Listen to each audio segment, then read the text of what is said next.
ការតាបកិច្ចដោយសាមគ្គីភាពការតាបកិច្ចដោយសាមគ្គីភាពយោងតាមសន្តានុក្រមផ្នែករដ្ឋបវេនីមានន័យថាការតាបកិច្ចរបស់កូនបំណុលច្រើនអ្នកដែលក្នុងនោះកូនបំណុលម្នាក់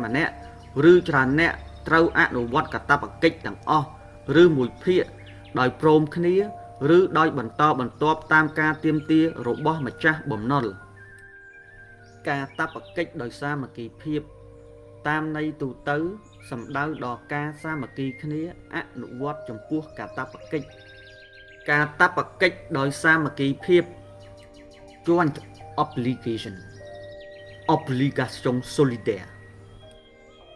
រៀនដើម្បីខ្លួនយើងគ្រួសារយើងនិងប្រទេសជាតិរបស់យើងសូមអរគុណការតាបកិច្ចដោយសាមគ្គីភាពការតាបកិច្ចដោយសាមគ្គីភាពយោងតាមសន្តានុក្រមផ្នែករដ្ឋបវេនីមានន័យថា